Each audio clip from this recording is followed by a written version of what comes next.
In the timeless words of Beyoncé, girls, they run the world. And in the lands of the elves and Warhammer fantasy, no truer words have ever been spoken. Getting down to the nitty-gritty of things, you can more or less pin the entirety of the Dark Elves and everything they've ever done on Morathi. She's the one who refounded the pleasure cults, leading to many high elves sliding into decadence, and when her son Malekith was dealing with them, she convinced him to join their side using methods not suited for discussion within the first minute of a YouTube video. And more to the point for this video, the Everqueen of the High Elves. There's a lot of lore that goes back and forth a bit on who the real powerhouse of Ulthuan is between the Phoenix King and the Everqueen. The Phoenix King usually makes most of the laws and stuff that govern the High Elves, for instance, but the Everqueen can certainly play politics when needed and also keeps the spiritual health of Ulthuan safe, and in a fantasy setting that is kind of important to do. I mean, there's straight up a ritual they gotta do to keep the moon from crashing into the planet. That's important, and depending on how you read it, you can argue that the Phoenix King really just exists to make Babi with the Everqueen so the next one can exist, and then they both just go their separate ways to do whatever. No one said they have to love each other after all, they can go do their own thing after the fact. And then we get Everqueens like today's subject, Alarielle. Gaslight Gatekeep Girlboss incarnate. She's beauty, she's grace, and she's gonna get me called woke on Twitter with this video. But that's okay, because if that's the price I pay to talk about elves, then so be it. Sit down and listen about Alarielle the Radiant, a My Little Pony character who got lost in the gritty world of Warhammer fantasy. But let's look at that word first. Everqueen. It's got ever in the name. You know what else has ever as part of the word? Forever. And you know what's good for forever? Knowledge. Like the knowledge you can get from Brilliant, the sponsor of this video. Brilliant is where you go to learn data science, math, computer science, and so much more with interactive lessons that are actually fun to go through. You want to sit through a math class in school? Of course you don't. No one does. The person who wants to do that doesn't exist. But on Brilliant, that sort of thing is engaging. You aren't going to be falling asleep at your computer. You'll actually be interested in learning, because Brilliant knows that learning and fun can go hand in hand. They're hands-on lessons that teach you how to solve problems, not just memorize them. And it's all totally stress-free, because there's no time crunch or obligation to study 40 hours a week like it's your job. Got 5 minutes on the train? Load up Brilliant. That's more than fine. Got 40 hours a week? Well, that's just fantastic. If you got the time, then Brilliant's gonna make sure you learn your best. Not sure where to start? Well, if so, might I recommend exploring data visually? It's always handy to have some skills with handling data. You can make useful data out of damn near anything, so getting a start on learning it properly can only help. And if all that isn't enough to convince you, how about this? Using my link in the description and pinned comment, you can get yourself 20% off your annual plan with Brilliant. Even better, the first 30 days are a completely free trial. That's https://brilliant.org/PancreasNoWork/ for both of the above offers. Learning more is never a bad thing, so sign up for Brilliant today and keep your brain in tip-top shape. Now then, time to beeline it for the Sword of Cain. Alarielle the Radiant's backstory is both that of someone destined for greatness by birth, and also that of someone who was so far out of their depth you can't help but feel bad for them. As with all Everqueens, she was the child of the previous one, an elf named Estriel. When her mother finally died, she would receive the composite soul of the previous Everqueens as well as Isha's power, becoming the next in a long line of Everqueens to help safeguard Ulthuan. As a little chibi elf, she was taken away from her mother and grew up in secrecy, as is tradition for the Everqueens. Her mother during this time was tragically assassinated by Dark Elves, and aside from the obvious problem of her mother being murdered, in elf years she was like 15 years old tops. But now she had to get the power of a goddess far before she was ready to take it on, as well as co-rulership over the entire continent of Ulthuan. Sink or swim is a pretty good way to describe Alarielle's early life. But wait, we're not done yet. That Dark Elf assassination wasn't just a funny little isolated prank they were pulling out of boredom. Malekith was beginning yet another invasion of Ulthuan. He was determined to get his birthright that wasn't actually his birthright, but Mommy Dearest was putting the thought into his head while he was putting his penis in her, so he was determined to get his way. Almost immediately after being crowned Everqueen, Alarielle had to deal with the largest Dark Elf invasion of Ulthuan ever attempted, which was assisted by the forces of Chaos getting in on the fun as Dark Elf allies. And this invasion was not going well for the High Elves in the early stages. Dark Elves on their own are already brutal warriors, and now they were being assisted by Chaos warriors and demons.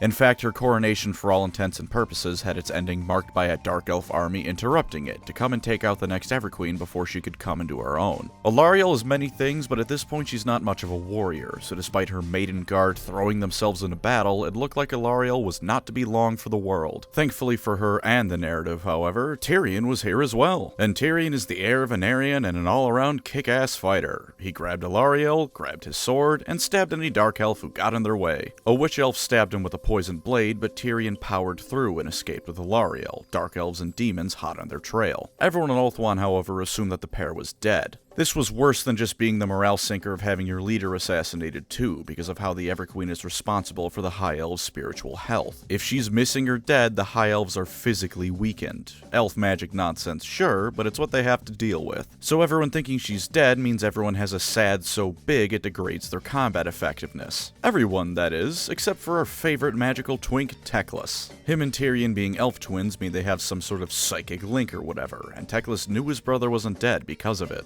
And if Tyrion isn't dead, that means Alarielle probably isn't either. So with his newly forged sword and new magical crown, he dragged his tuberculosis-ridden ass over to where Alarielle and a now suffering from the poison Tyrion were about to bite the bullet by way of the Keeper of Secrets N'Kari. And then N'Kari exploded, because before the end times there wasn't a problem alive that Teclis couldn't solve by blasting it to Kingdom Come with magic. Alarielle and Tyrion got healed up, Alarielle gave Teclis his magical staff Lilith, and then the trio went on to Finnival Plain, where the final desperate stand of the High Elves was taking place. The upside of that magical Everqueen elf nonsense is now that they saw their Everqueen returned and healthy, the High Elves present had a fire lit in their hearts and fought like men possessed. Better than men possessed in all honesty, because there were Chaos Warriors here and they ripped those guys apart like paper mache. With Alarielle present, the Maiden Guard once more formed up alongside the rest of the High Elf elite, and the Dark Elves and Chaotic Forces were sent packing. Although even in her video, I'm still gonna play favorites a little bit here. Teclis did most of the heavy lifting. He made Malekith so afraid of him the Witch King threw himself into the realm of chaos to escape, and every Dark Elf that got near him was obliterated. Though in all fairness, without Alarielle's presence, none of the elves fighting would have been at their A-game. Just by virtue of her being safe and sound, let alone fighting next to them, is that much of a morale booster and force multiplier.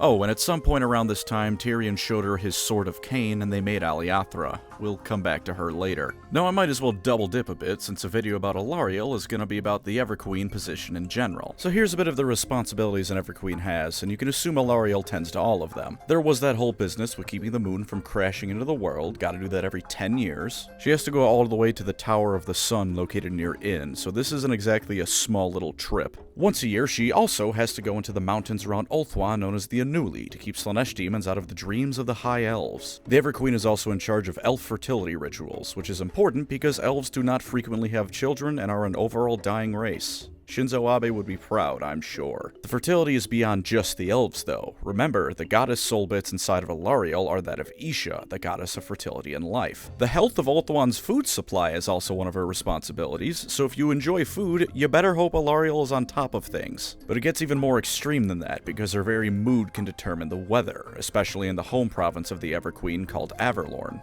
When she's in a good mood, it's a wonderful spring day and the land is filled with singing elves and dancing bards and all sorts of that lovey-dovey nonsense. When she's in a bad mood, it's a scorching summer day in the Sahara, or a nice and sunny Gaselight winter for all the poor High Elves. It is in the interest of the High Elves to keep Alarielle happy, if only so their home doesn't go through every climate disaster all at once. The Everqueen's Court of Averlorn is also the closest thing to paradise in the Warhammer world, including the afterlife. And I wasn't joking about it being filled with the songs of carefree elves and bards. When they aren't being called to war as the High Elves tend to be, this is the Garden of Eden. There's friendly and mischievous nature spirits, and the elves almost all live in mobile tent cities, and there's a general vibe of a never-ending party. Not a Fall of the Eldar grade party, though. These elves are just having a good time. Now, of course, there's also all kinds of scheming and politics going on, because these are still the High Elves. Depending on the fellas in question, complimenting someone's poem about how beautiful the landscape is can also be a veiled insult on how Alarielle actually hates their guts. It really is a nice place, though, and for all that it is hippie paradise, the politics that happen here are just as important as those in Lothern with the Phoenix King. And very worth noting is that Alarielle the Radiant, in spite of being the Everqueen with all the domestic responsibilities that entails, is a playable model on the tabletop. She is not the kind of elf to just stick to her fertility duties and tend to Ulthuan's spiritual health. She's ready to get out there and take names at a moment's notice. Case in point, one time there was a Slaanesh invasion on Ulthuan. Marathi was involved naturally, and Alarielle was put in a coma through an otherwise failed assassination attempt. When she came back to the waking world, it was actually the first time the power of the Everqueen within her truly awoke as well. Alarielle, not being one to mess around, summoned an army of dryads and went into the heart of the battle. The Slaanesh champion leading the invasion sought her out for a variety of reasons, both tactical and Slaaneshi, but before he could so much as try and lay a finger on her, she just grabbed his hand.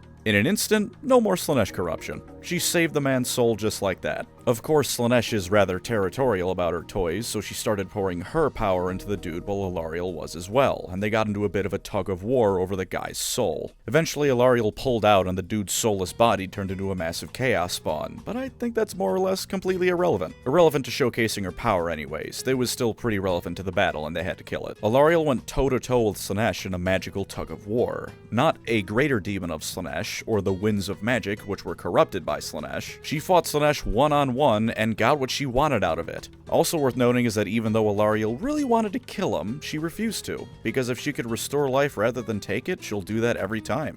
Isn't that cheerful and noble? The various elves of Ulthuan are rather divided on how to feel about Alarielle going on the warpath as often as she does. For those against it, part of it is that she's going against tradition, and the Phoenix King is supposed to be the one handling the war, and going against tradition is so uncultured that it gives the elves physical pain, yada yada yada. But on rather more reasonable notes, some of them fear that it's a sign Isha is growing more warlike as time goes on, and you know what? Fair complaint. If I saw the embodiment of my mother goddess who's all about love and happiness and nature rip a dude in half, I would probably also be concerned about the future. And worst of all is that if the Everqueen is slain, reality starts breaking down a bit. Ulthuan basically just pulls from the mystery box for what the weather is going to be like, so that's a nightmare to deal with. All non-Druchii elves enter a state of intense grief, even the Wood Elves. It's so extreme that even people like humans who have been influenced by the High Elves feel an inexplicable sense of sadness. So again, given all of that, I sorta get why you wouldn't want her on the battlefield. If she dies, you're instantly depressed on the spot, and a tornado is ripping through the area. There's also the fact she oftentimes seems to be going against what Finnabar has set in motion, but that's less significant and something that happens with every Everqueen at some point. The High Elves are all about duality, so if anything, the Everqueen and Phoenix King not being in perfect sync is what they want. For all they complain about her though, when Alarielle takes to the battlefield, it's a massive boost to the High Elves overall, so those directly around her at least won't complain in earshot. She's their queen and goddess, and no, for once that isn't just me being a simp for pointy ears, it's very literal here. And while she is a Lore of Life wizard, being Isha's representative and all, she's a Lore of Life wizard that can cause a forest to pop up out of nowhere and swallow your entire army whole. She keeps her troops healthy and energized, she can cause the enemy army to be devoured by nature, and since she's part Isha, Dryads and Treekin just love her and help her out whenever they can. As far as she's concerned, this is all her duty, and since her career as Everqueen began with her mother being assassinated and her nearly being assassinated twice, she's not one to shy away from combat. Plus, against Chaos or the Undead, she can more or less just snap her fingers and make the problem go away. If keeping Ulthuan's spiritual health means she's gotta crack some skulls, she'll get right to it. And going back to that duality thing the Asur love, Alarielle being the warmonger, while Finnabar is certainly the more diplomatic one, does fit with that worldview. Eventually, Alarielle had her daughter named Aliathra. Supposedly her and Finnabar's kid, she was actually her and Tyrion's kid, like I said earlier. For the purposes of Aliathra becoming the next Everqueen, there was no issues there. It does mean that the future Everqueen would eventually have the Curse of Anarion though, so that would be a little bit awkward. Aliathra was a pretty cool gal, though. She was a great diplomat, in part by virtue of just how unflinchingly positive and cheery she was. Even the dwarfs loved her. She was the kind of elf that would give their weary race new hope for the future, in spite of all the tragedy and conflict the Asur had been through up to this point. Have I put up enough death flags yet? I'm worried there's a few people who either don't know Aliathra's role in the end times or are missing my nice and subtle hints. So anyways, as the end times begin, Mannfred does his best to try and star in an episode of To Catch a Predator and kidnaps Aliathra. Tyrion responds to this by being himself and setting out to murder everything in his way. Alarielle has a rather more diplomatic approach. She goes to Athel Loren, and in exchange for trying to heal Ariel and the rotting Oak of Ages, they'd send a military force to help rescue Aliathra. Hey, diplomatic route doesn't necessarily mean the peaceful one. War is diplomacy. At one point, this turns into her absorbing Ariel as well as the rest of Isha into herself. She then takes a bit of a backseat for a while, during which time her daughter is unable to be rescued and becomes one of the sacrifices used to resurrect Nagash.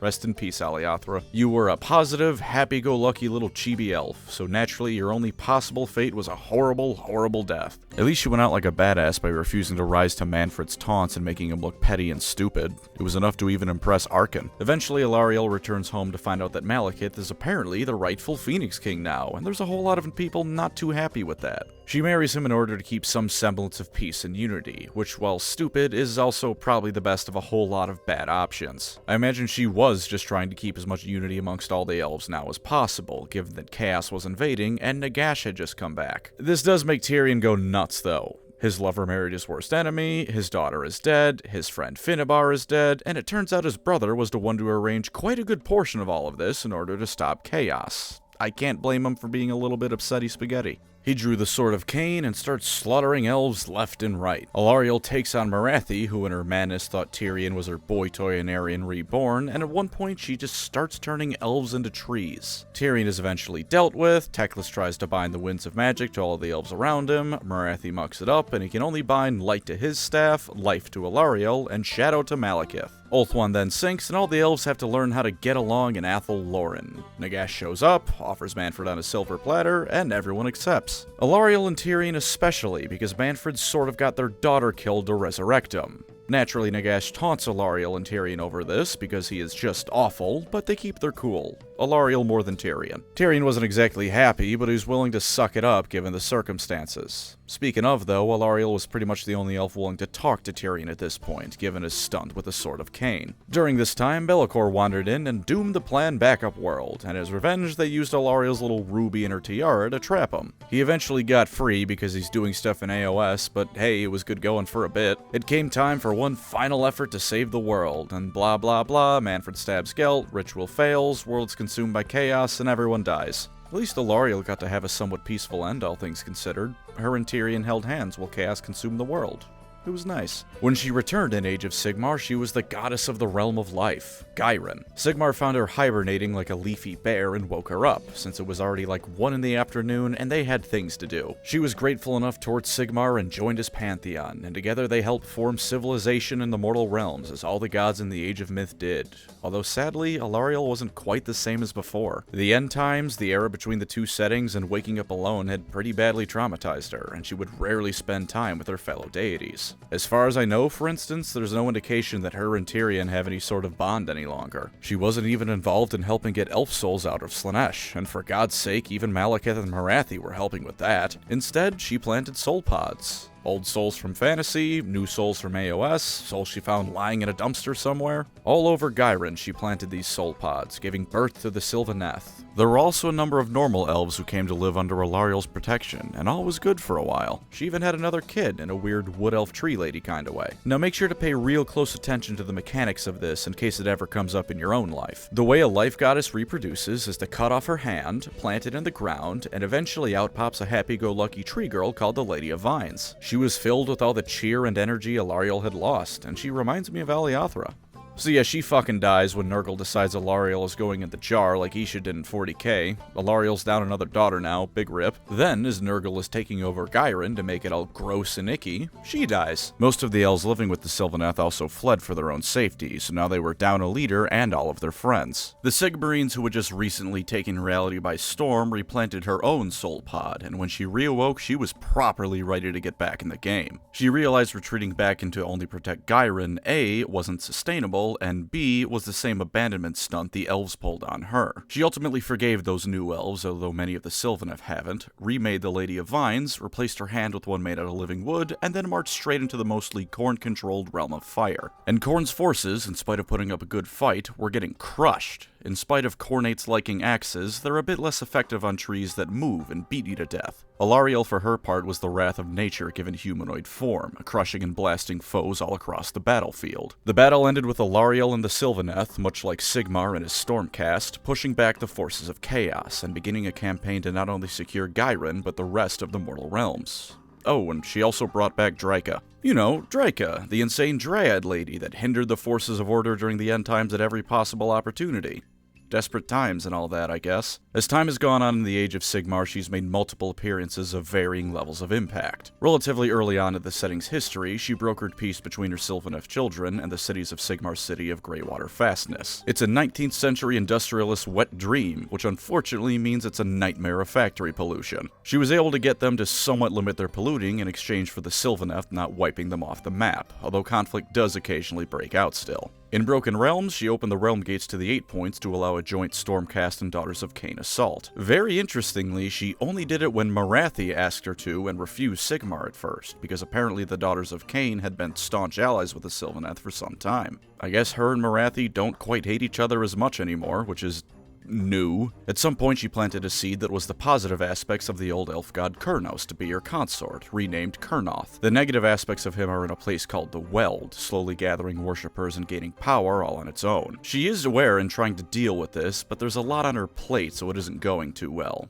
As an aside, she's now cucked Tyrion in 2 settings. When Nagash was doing his 3rd kill everything ever ritual, she told Teclis not to worry about it too much at first, since life and her own power was soon to overtake that of death and Nagash. Teclis was understandably not willing to wait for whatever mystic BS she was on about to happen, so she gave him a hand. And after Teclis blew apart Nagash, she performed her own ritual to cleanse the death energy from reality and replace it with life energy. It worked with a resounding success, finally putting an end to the Necroquake. Unfortunately, it worked too well and freed the ancient god of destruction Kragnos from his prison. She's done rather little in the way of preventing any resulting catastrophes from this, but she is preoccupied with corrupted seed Sigmar hidden Gyrin that Nurgle's forces are using, so fair's fair, I guess. She made a rain shower cleanse the city of Nurgle corruption, and has overall been a real force for good in the mortal realms ever since her reemergence as a true warrior goddess. As always, let's wrap up with Do or Don't Alarielle for Age of Sigmar. For lore positives, she's both a goddess, queen, and factional leader. Same as she was in fantasy, to be honest. So fights with her aren't just going to be grand-scale encounters with the largest of armies. You've got your faction leader throwing down and showing that she isn't no slouch. Having a playable deity on the field of battle is always spectacular, and Alarielle is no exception. She's also a returning character from fantasy, so with her you get to follow a character whose story has been going strong for decades. That being said, in personality she's pretty different from who she once was, and the mortal realms have turned her into a unique character in AOS rather than just Alarielle ported over from fantasy. Not that I'd have much in the ways of issue with that, but it is cool to see her change with the setting. She's definitely for you if you want your army to be firmly in the good aligned side of things. The Sylvaneth do sometimes go all Athel-Loren on outsiders and kill them for being in the wrong part of town, but Alarielle for her part doesn't do much of that. Ever since her 2nd rebirth, she's been happy to work with outsiders as needs dictate. For internal faction relations, she's a mother to all the Sylvaneth. They adore her and follow her every wish. If she says they're going to be the good guys and play nice with Sigmar's lot, then that's what they'll do. She in turn does everything she possibly can to keep them safe. Despite everything, she's still a caring individual who will keep her children safe to the best of her ability. Alarielle takes to the battlefield because her children and the forces of order need her to, which is very heroic. And most prominently for the lore positives I see, she's a goddess who can well and truly fight back. Yes, she died. Yes, she went through some mental anguish that's caused some problems, but in fantasy she went toe-to-toe with Sinesh and held her own, and she's only gotten stronger since. So if you want to show what the power of a god can really do, she's perfect for it. Only surpassed by Nagash, of course, for such is his power. For tabletop positives, her basic stat line is 16 HP, a 14-inch move, 5 control, and a 3-up save. She's pretty tanky all things considered, especially with her Life Bloom ability that gives her the potential to heal 2d3 wounds with no strings attached. She can do that in any hero phase too, which makes it all the more versatile a healing ability. You can pretty safely put Alarielle in some tricky situations knowing she'll probably be just fine. She's also a good caster, being able to cast 3 spells. Her Metamorphosis spell lets her deal some decent damage, and if you kill the enemy with it, you can place a free tree. The Sylvaneth love their goddamn trees, so this is a good spell. Her healing ability can also be used to instead give her +1 to her casting rolls, so if she's either not taken too many wounds or it's early in the battle, she can be a proper magical menace. She can bring the pain just fine in more mundane combat too. Her ranged attack isn't anything too special, but it can get an early snipe in on a bigger character you might be using Alarielle to deal with. Her spear in melee has 5 attacks with 3s to hit and wound, rend 2, and deals 2 damage. Her beetle, and by the way she rides a big beetle now, only hits on a 4-up, but it wounds on a 2-up, has 6 attacks until she takes pretty big damage, and has rend 2 and deals 4 damage. She's gonna put the hurt on people that get close to her, and with a total of 11 attacks in melee, she's solid at taking on both characters and tougher troops. With her living battering ram ability, she can also be brutal on the charge if you roll a high charge roll and roll the needed 3-up on it. She does give some army support too, mainly in her healing. In your movement phase, you can pick a destroyed Sylvaneth unit and on a roll of 4-up, bring it back at half strength. If you choose a monster, it takes an auto 8 damage, but it's still back. Necromancy is a lot funnier when it's trees, and you can do just that with her. And last tabletop positive, sweet god, her model is beautiful. It's gorgeously designed, wonderfully implemented, and it is just phenomenal all around. It's aged fantastically for a model as relatively old as this one, and it does so much justice to her. And yes, tall, pretty lady. I prefer my elves to be twinks and goths, but I firmly respect the person who declared Alarielle needed thighs that could crush an entire field of watermelons. Good taste, whoever you are. For lore downsides, it's kind of a shame that the Everqueen plotline is just dead. That whole thing with their child becoming the next one is really cool, but it looks like it died with Aliathra. I don't believe there's been any mention of it, which is made more annoying by the fact she's still called Alarielle the Everqueen. And as is usual with these godly characters, you don't get the more low-key approach with any army she's a part of. This is the goddess of life. She's not got the time to be taking on a random group of a couple beastmen. She's only coming out for the real battles, so if you like lower stakes narratives for your game, maybe sub her out for someone else. You're also fielding a character who strikes me as being high risk for not learning her lessons. Like, she lived through the end times. She saw how it was only the combined efforts of everyone, man, elf, dwarf, and more, that could have saved the world. She was there at Middenheim when the ritual was being cast. She knows that if it wasn't for one asshole betraying them, she'd still have her home world. And yet during the Age of Chaos, she still left Sigmar's pantheon along with everyone else to focus on her own realm, and suffered for it. And I don't want to be rude, partially because I'm not entirely sure I missed a lore blurb somewhere, but she seems to have done it again. When she cast her own big ritual to counter Nagash's, she freed Kragnos. And yet I'm almost positive she hasn't done anything about it. Come on, Alarielle, you really gotta learn to play nice with everyone else properly. This isn't too big of a con, and I'm a pointy-eared fanatic, so I'm not gonna hold it too much against her, but it really doesn't look good on anyone involved when Nagash is the last person to betray someone, and that includes Alarielle here. That does actually remind me of one last combined pro and con. Life is a good counter to death, so if Nagash drives you to rage, having Alarielle in your army is a great way to give the Bone Pope the finger. The opposite side of that coin is having a character in your army and faction that the entire Grand Alliance of Death would probably happily see slaughtered. And chaos. And destruction, most likely. You know, as much as I said that Alarielle is happy to get along with other people now, maybe don't pick her if you want true, actual friends in other factions. They might end up getting cucked like poor Tyrion. For tabletop cons, it's gonna be a pretty short list, because by all means, she appears to be damn good. At 680 points, losing her early on or at a crucial moment is gonna kick your army square in the sack, especially if you're relying on her resurrection abilities to pull some shenanigans with. At smaller point games, she's either not fitting in the army, or you're not going to have much of an army left to fit her in. She's also not quite enough of a beatstick to keep up with the heaviest hitters. Archaon is going to give her some pain, and while in lore her ritual ass-blasted Nagash is out of existence, on the tabletop her spellcasting doesn't hold a candle to his. Speaking of, in fact, I don't think she has any insta-kill protection unless I'm missing something. I hope you pick the correct hand if you're facing Nagash down, because otherwise you just had a third of your entire army flush down the drain with Hand of Dust. This next one is purely a personal taste thing, but I just don't care for the Sylvaneth lore. I don't care about the trees. I do not have wood for the trees. Sure, it's fitting for her lore, but I can't be bothered. So despite being a good wizard, I just find the spells she can't cast pretty mediocre. I'm sure there's someone who's gonna hate me for saying that, but I can't bring myself to like the Sylvaneth spell lore no matter how hard I try. Teclis and Nagash have spoiled me on this, I will fully admit. And there we have it. Alarielle the Everqueen. Gaslight Chaos and Dark Elves, Gatekeep Dark Elves out of Ulthuan, and Nurgle out of Gyron, and Girlboss the High Elves and Sylvaneth around to kill people she doesn't like. Oh, I guess there's one final tip. Not gonna do a full do or don't with this one, but if you're not playing as her in Total Warhammer, be very afraid of her. The peace-loving epitome of life and mercy gets no greater joy than beelining it for the Sword of Cain and using it to make a Narian look like a weakling. She isn't Alarielle the Radiant in Total Warhammer. She's Alarielle Whitestrake, because Nagaroth is going to look like a crater before long if she has her way.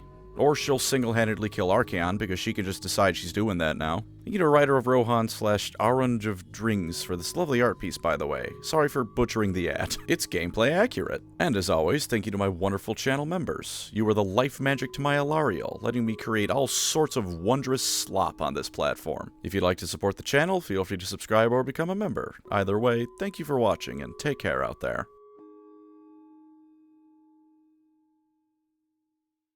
Hey you, person who stuck around. You get a bonus lore positive for hanging out till the end. By using Alarielle, you can rub it into the face of Eldar fans that they have the writers that despise elves. The Eldar have their life goddess stuck in Nurgle's garden, and the Asur / Sylvaneth have theirs regularly taking to the field to destroy anything that threatens them. Isn't it nice to be into fantasy in AOS? Isn't it nice when everyone gets to have fun?